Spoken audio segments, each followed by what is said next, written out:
This is Saurabh, and you're listening to my favorite talk show, the Weekly Show with Aditya. Academics and communication make for strange bedfellows. And over the last 3 to 4 decades, the human propensity to depend on communication devices to talk to their friends and others has increased many folds, so much that it's difficult to distinguish between whether we are talking to a person face to face or whether we are talking to them through audio or video mode of communication. This is accentuated by this article. The daily average screen time of Indians moved up by an additional 2 hours with work from home, school, education, entertainment, and streaming seeing a massive surge as the country stayed locked due to the pandemic. This is a very interesting situation if we look at it from a macro point of view, but let's look at this from a micro point of view. Difficult to say whether usage and consumption of entertainment and education content on one's electronic device, especially mobile phones, is an indicator of the progress of a country in terms of technology. There is no straightforward answer to this. There would be two schools of thought. If humans consume more data in terms of gigabytes and watching entertainment and educational content on their electronic devices, this means that a lot of expenditures are not incurred, means they don't have to go to the library, whether it's the library for renting books or the library for renting videos. Since everything is available on that small device called the mobile phone, well, 20 years ago, did we ever imagine that we would be straining our eyes and watching content on the mobile phone? Well, things have come a long way ever since the mobile phone first penetrated into the human world. This situation is quite strange. It's difficult to say whether using mobile phones or any sort of communication device means that the individual's cognition has added knowledge.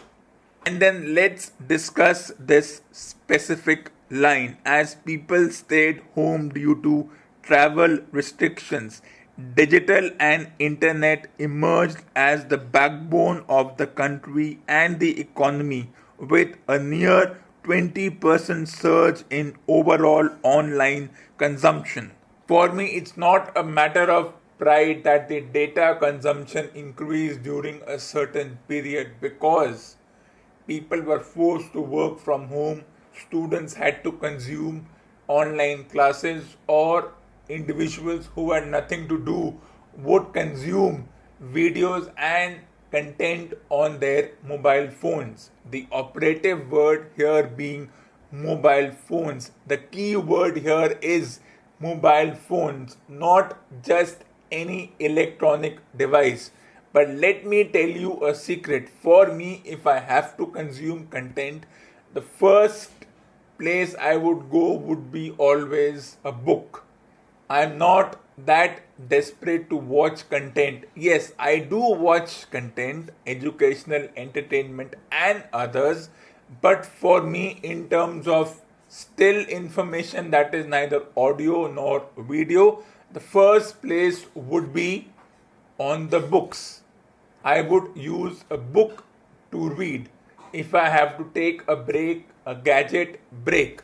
But if I have to consume an electronic device, if I have to use an electronic device for information or education or content, it will never be the mobile phone. Yes, I do have a mobile phone, but I use it for what it's main purpose was to send texts, to make a call, and then later on over the decade to send videos and images. That's it. If I have to read content, I will download that information from my mobile phone into the computer and try and read as much, be it through digital magazines, digital books, electronic books, or on the website only on the computer. Yes, I would also consume data, but my primary source of electronic device would always be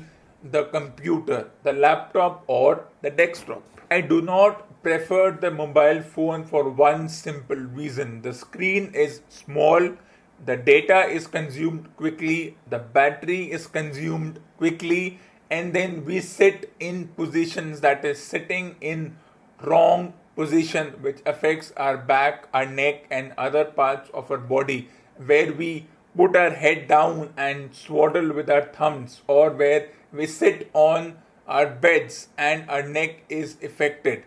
Well, I will never go to that extent. I will try and avoid that. Well, I can also avoid reading on the computer, but if information which is not on the newspaper, or a newspaper which came 6 years ago, and I need to find some source of information which was available, and I don't have the hard copies of the newspaper now, then I would go to a website to consume that information. But it depends on what I need. I try and make sure that my primary information is the hard copies of newspapers, magazines, books, novels, and other such genres of novels. And then my plan B is to go to a computer to consume information. My definition of being on the computer has changed. I want to spend less time on the computer. If I have an assignment to finish or a presentation to make, only then will I spend time on the computer or any other such which requires the use of the electronic device. But when I don't feel like being on the computer, nothing will force me to be there. If I have to switch off my computer, switch off my broadband and my mobile internet connection and take a break from the electronic device, I will go ahead and do it. Unlike those whose screen time increased during this current situation, whether it's lockdown, pandemic, no pandemic, new normal, or any other such words. For me, I have a schedule. I follow that schedule. When I don't have to use my phone, I will not use my phone.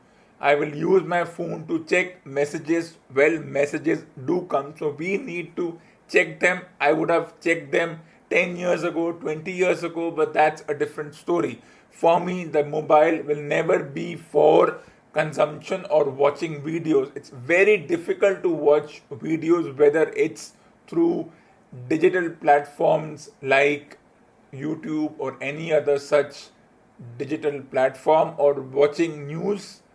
I would watch news through the cable network attached to my TV.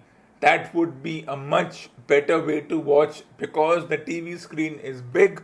I never watch news even on the computer. If I have to watch news, though the definition of news has changed over the past 7 to 8 years, what news is and what is the difference between news and views and editorials and other such nomenclatures, well, that is a discussion for a different day.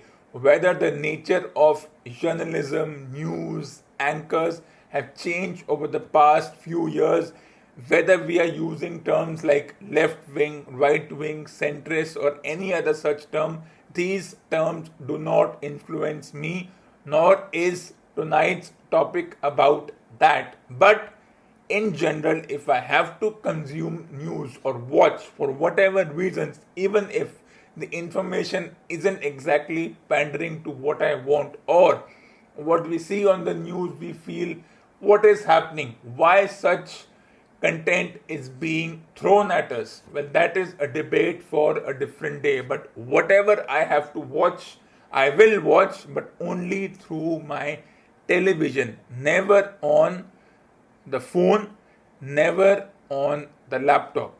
For example, if I'm sitting at the airport, let's presume I'm at the airport and I'm feeling bored, what would most individuals do? Take out their phone, listen to songs, or watch a video on digital platforms, and after 2 hours realize that their phone battery has gone from 90 to 40%. Now, what do? There would be no option to charge the phone unless we reach our destination, that is a hotel or a friend's place. And if we have to use the phone, we have to call someone, then we have to put the phone away. So instead of going through that period where my phone loses the battery because I have nothing to do, I would read a novel. I would buy a novel from the bookstore of the airport or the rail port or the seaport, whichever mode of transport I am using, and I would read the book. Now, what do individuals do when they are in a taxi? There is nothing to do for those 20 to 25 minutes of travel time. So they go to their phone and start consuming data or start reading messages and conversations between other people in the text chains. I try and avoid that. Yes, I would be tempted to read as to what is happening in the world of text chains. How are people reacting to a certain situation? How groups are being formed within groups? How individuals are arguing over petty issues or semi-serious issues on phones, on the virtual world? I have no interest in that. If people want to argue, they can argue. I never even touch a sensitive, semi-sensitive, a serious topic. I never engage in conversation on the phone with anyone. There is no point. But since a majority of the population uses the phone as a mode of more than just what it was designed for communication or text, now it moved on to sending videos, audios, images, and whatnot. And now we consume our data through various applications or through the browser itself. For me, my schedule doesn't change. As I said, if I have a schedule for me that I have to do this, I will finish my work, I will watch my videos. Sometimes it does go beyond time and it feels a little strange, but it's never that late. It's never the phone. Once I go from my workstation to my room, I leave my electronic devices, my phones, my computers, and other such electronic devices on my workstation, and then I take my books and I read a book in my room. Yes, sitting on a chair, I read my books in my room, which is a room to relax, and mobile phone does not come into my room ever. Would you call me an outlier? Well, go ahead and do that. For me, mobile data consumption may have increased, but is it an indication of a country's progress in technology? Well, it's an answer which is not straightforward. It's difficult to balance whether it's good or bad. One school of thought says yes, more data consumed means the telecom industry will function well. More people use that means they are adapting to newer technology. They're using the phone to get knowledge, to gain knowledge. Smartphones will be bought, though. Why is it called a smartphone? We can discuss for a later date. And with this, I welcome you to episode number 224 on the 22nd of June 2020.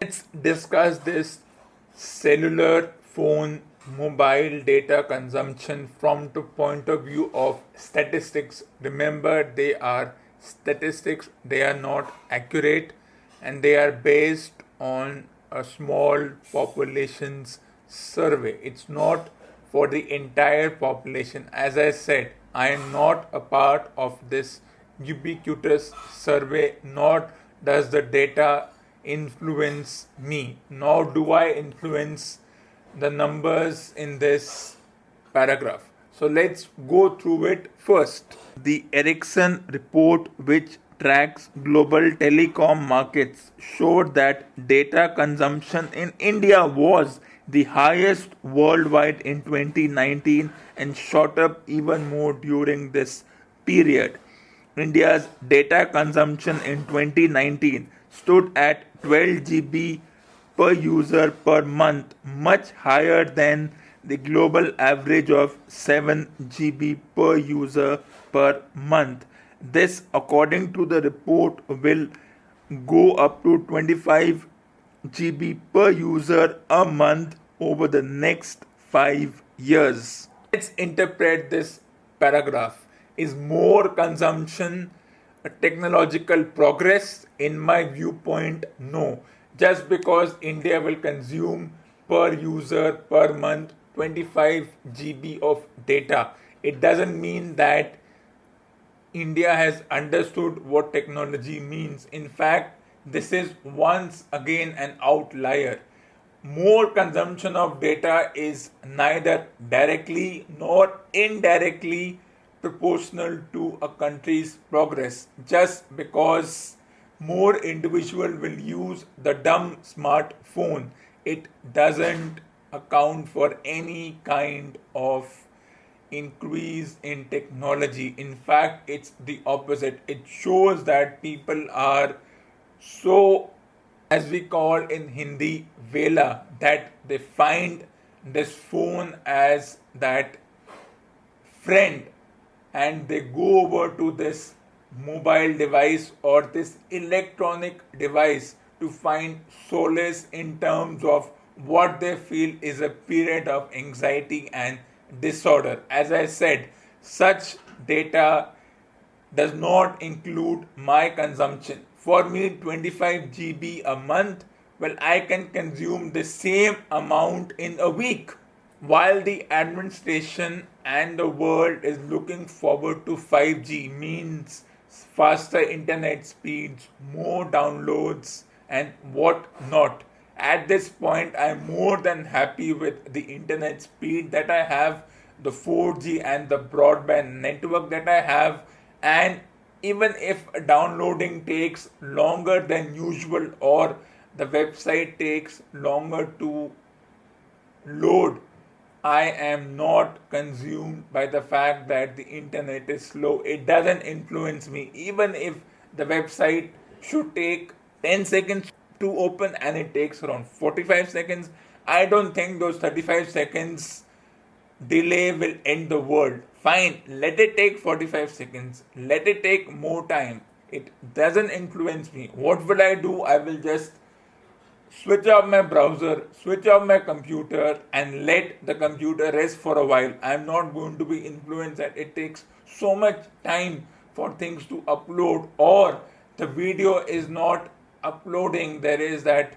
buffering sign. Let it happen, no problem. Let the buffering sign happen. It's fine. It's not the end of the world if we are delayed by a minute or two to watch the video. Those who listen to my talk show and listen it intently, though this number is only 5%, though I will not go over there right now, those who listen to my talk show very intently will know that around 30 to 40 episodes ago, I talked about this very same fact, that with people at home, the internet companies will have to work double to make sure that they are able to provide data. Yes, there was a point when this was a point of concern that with so many people at home, they will consume data. Now, what was that discussion about? those who have listened to my talk show intently, those who listen to it intently, if you want to know what was the discussion, go back and listen to that particular episode. What was that episode? I will not tell you about it. Do your research. You have my emails. Go back to the emails and check it properly that what was that discussion about. Now those who don't know what was it about, well, I have nothing to say to that particular group. Those who know will check it, read it, listen to it. You can also connect tonight's episode with the influence of watching videos on the mobile phones, like how it affects our body postures. I have already talked about this, but that is not the discussion tonight. I don't know how people do it, but for me, it's very difficult to watch videos, read text, documents, articles on the small mobile screen. It's not at all user friendly. All we do is either zoom in or zoom out, or we are worried about the consumption of the battery or the consumption of data. Well, not now, because we are proud to consume more than 12 to 30 GB a month. But then the question is, why an average individual prefers using mobile or cellular phone to consume data, that is the internet, for their entertainment and educational content? Because the answer is simple. In India, the mobile internet data is dirt cheap and it's tailor made for its avaricious population. And then the fact that the mobile phone, as the word goes, is mobile. I can use it when I am in my room, when I am in the drawing room, or when I am outside sitting in the veranda. I can use it anytime. It's difficult to carry one's laptop to the roof. And there's this propensity to click photos on the mobile phones of anything and everything, and then we question privacy.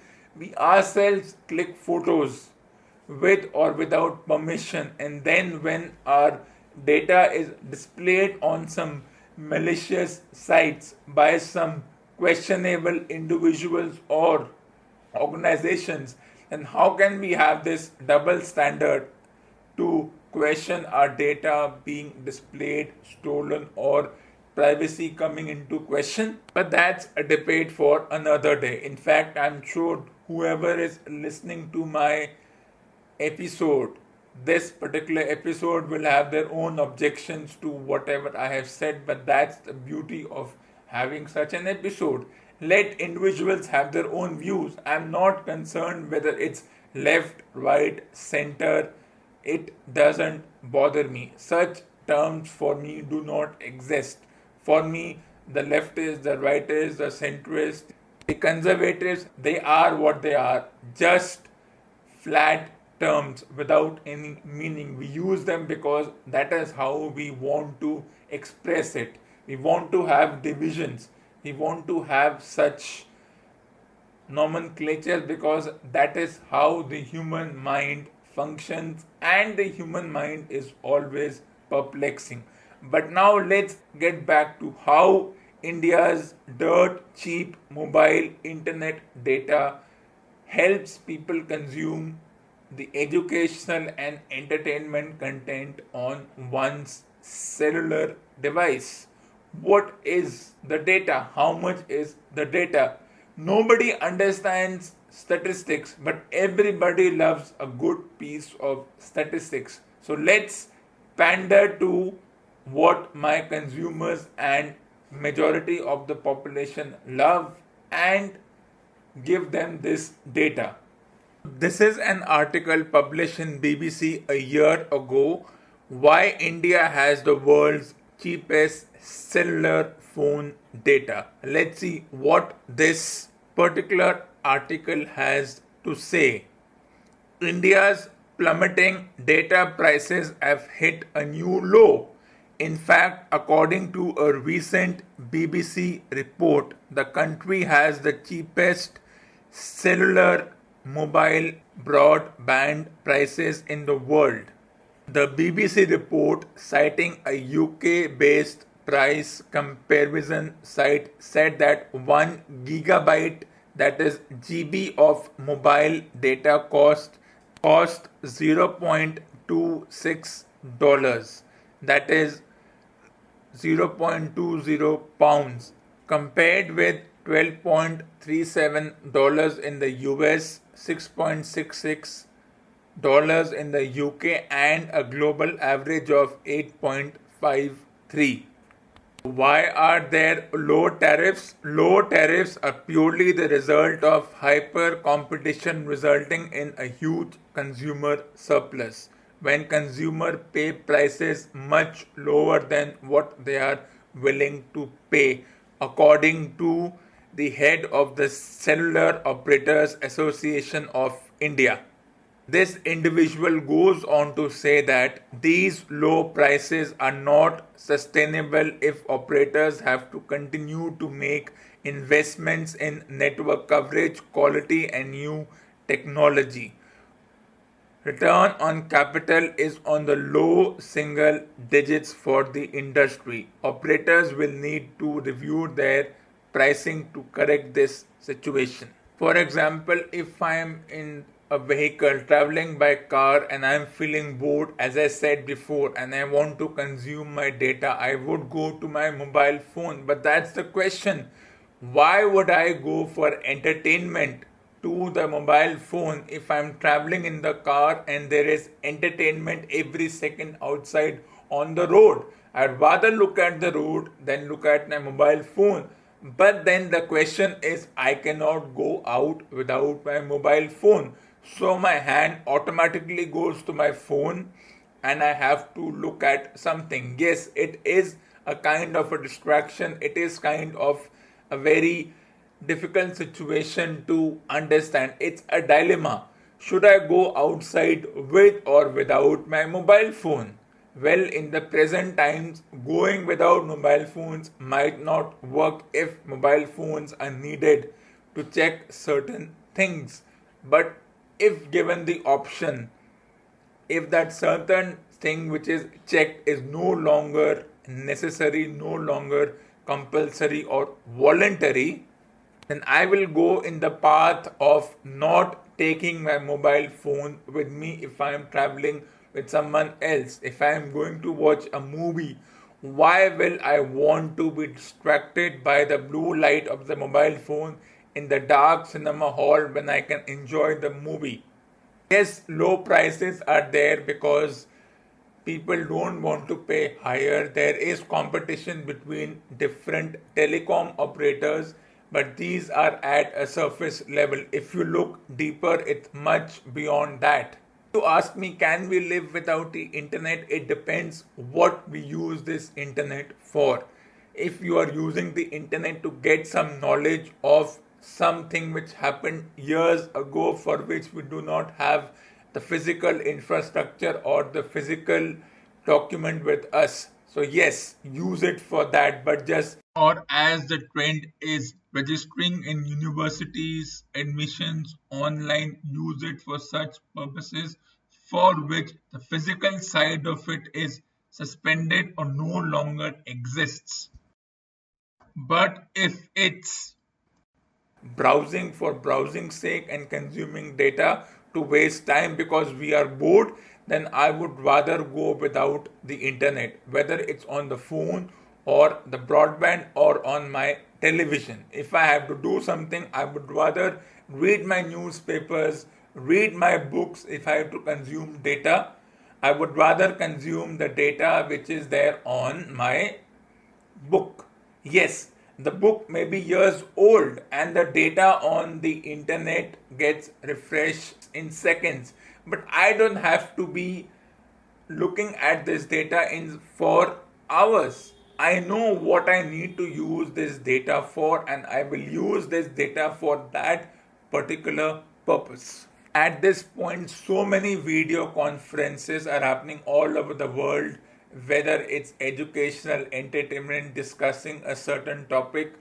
There is no need to attend or witness all of them.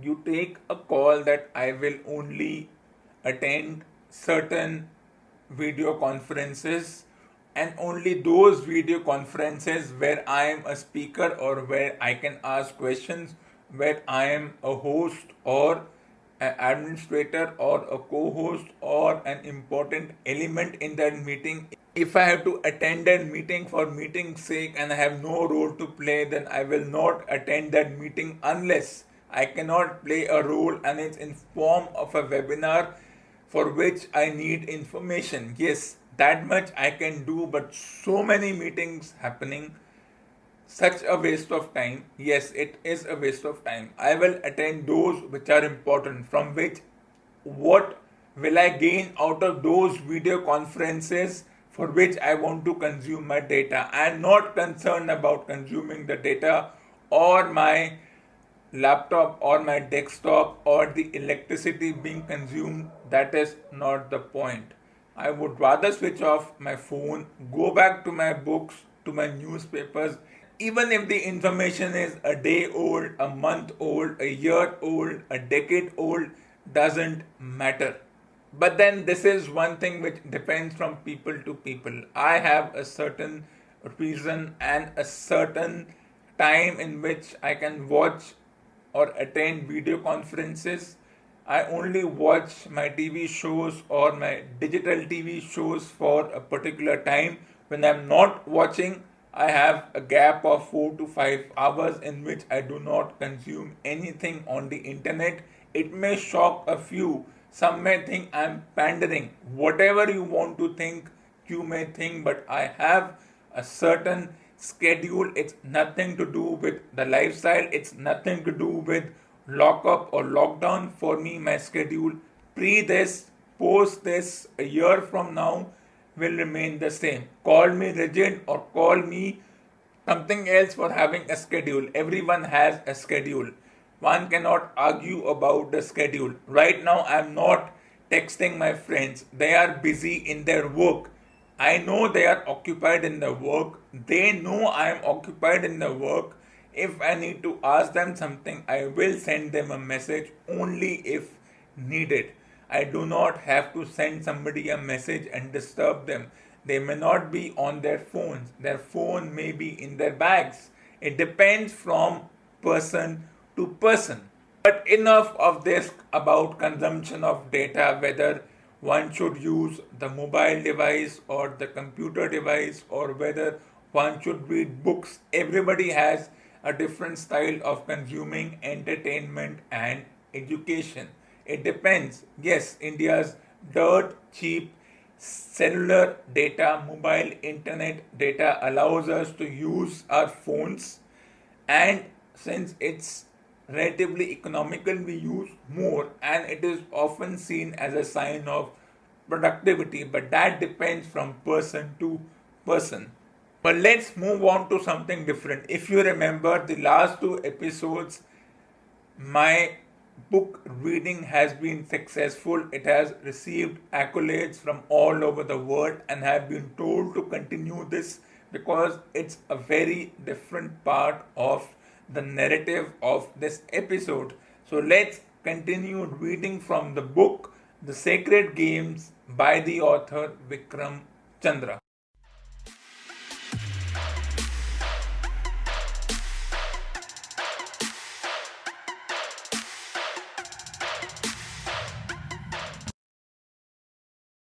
Till now we have seen in this chapter so far, we start the chapter with Hartaj at Mrs. Pandey's house, complains about her dog being sent flying out of the room because Mr. Pandey suspected her of infidelity. Mr. Pandey co-accusation that Mrs. Pandey beat him up and blah blah blah. And now Hartaj is back in his police station and they are discussing Palukar, who has a different relation towards the media, how he entertains them. And now we move where Sartaj walks into his police commissioner's office.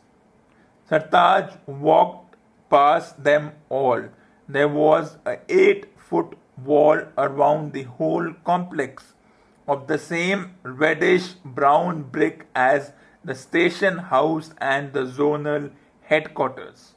Both buildings were 2 stories high with identical red tiled roofs and oval topped windows. There was a promise in the grim arches, in the thickness of the walls, and the uncompromising weight of the facades. There was the reassurance of bulky power and so law and order. A sentry snapped to attention as Sartaj went up the stairs. Sartaj heard the laughter from Palukar's cabin before he could see it, while he was still twisting through the warren of cubicles piled high with paper. Sartaj knocked sharply on the lustrous wood of Paluka's door, then pushed it open. There was a quick upturning of laughing faces, and Sartaj saw that even the national newspapers had come out for the story of Paluka's initiative, or at least for his poetry. He was good copy. Gentlemen, gentlemen, Palukar said, raising one proud pointing hand. My most daring officer, Sartaj Singh. The correspondents lowered their teacups with a long clatter and looked at Sartaj skeptically. Palukar walked around the desk, tugging at his belt. 1 minute, please. I'll talk to him outside and then he'll tell you about our initiative. Palukar shut the door and led Sartaj around the back of the cabin to a very small kitchen which now boasted a gleaming new Britex water filter on its wall. Palukar pressed buttons and a bright stream of water fell into the glass he held below. It tastes very pure, sir, Sartaj said. Very good indeed. Palukar was drinking deep draughts from a steel tumbler. I asked them for their best model because clean water is absolutely necessary. Yes, sir. Sartaj took a sip. Sir, daring? They like daring, and you had better be daring if you want to stay in this job.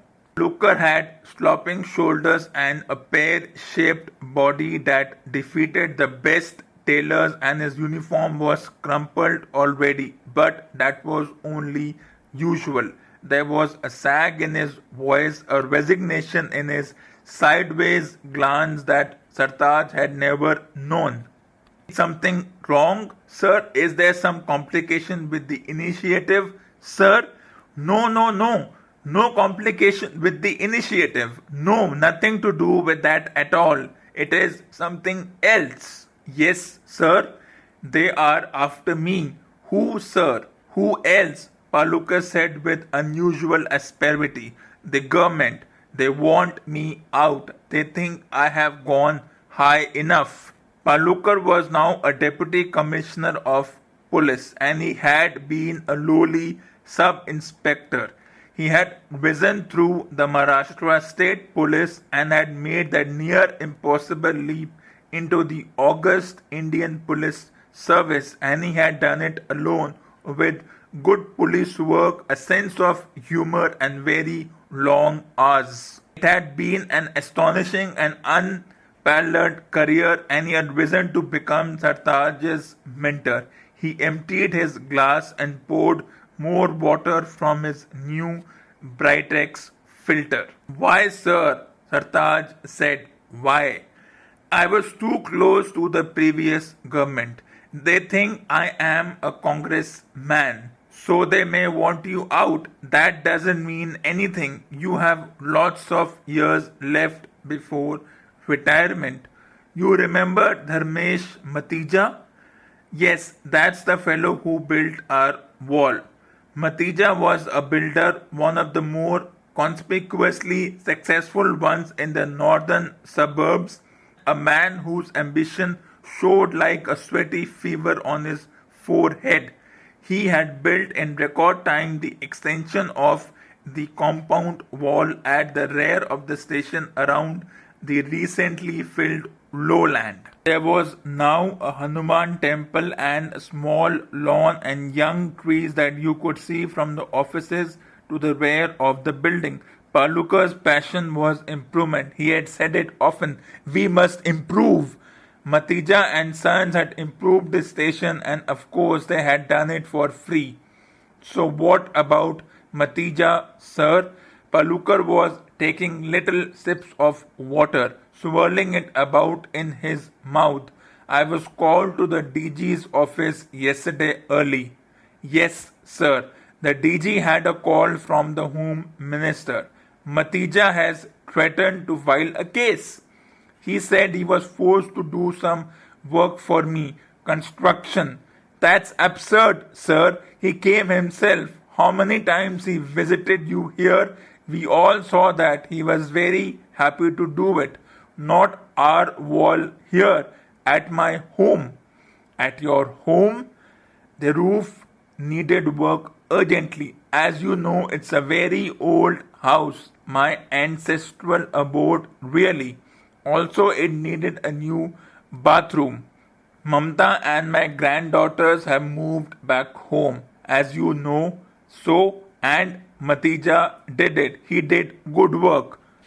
But now he says he has me on tape threatening him. Sir, I remember phoning him to tell him to hurry up, finish the work before the last monsoons. I may have used some strong language. But so what, sir? Let him go to court. Let him do what he wants. Let him see what we do to his life here, sir, at his sites, all his offices. Sartaj, that's just their excuse. It's a way to put pressure on me and let me know I am not wanted. They are not satisfied with just transferring me. They want to get rid of me. You will fight back, sir. Yes, Palukar was the best player of the political game Sartaj had even known. He was a grand master of the subtle art of contact and double contact and back channel of ministers and corporators, cultivated and kept happy. Business interests allowed room for profits, backslapping and exchanges with commissioners of police, favors finally weighed and dispensed and remembered, deals made and forgotten. He was an aficionado of the subtle sport. He was simply the best. It was so incredible that he was so tired. His collar sagged and the swell of his belly was no longer jaunty, only weighed by regret. He drank another glass of water fast. You better get in there, Sartaj. They are waiting for you. I am sorry, sir. I know you are. Sir, Sartaj thought he should say something else, something full of gratitude and somehow conclusive about what Palukar meant to him. The years together, the cases solved and the ones left and abandoned, the maneuvers learned how to live and work and survive as a police officer in the city. Yet Sartaj was able only to come to rigid attention. Palukar nodded. Sartaj was certain he understood. Outside the cabin, Sartaj checked the tuck of his shirt, ran a hand over his turban. Then he stepped in and told the reporters about more police men on more streets, about community interaction, about strict supervision and transparency, about how things were going to get better.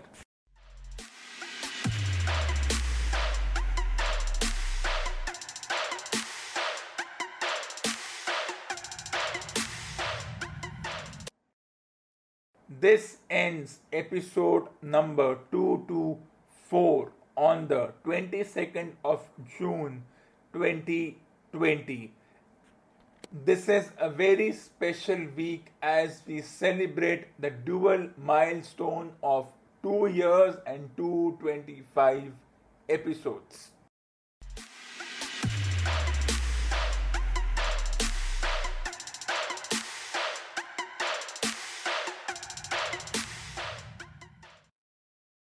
For more awesome content, tune in to the next episode of the weekly show with Aditya.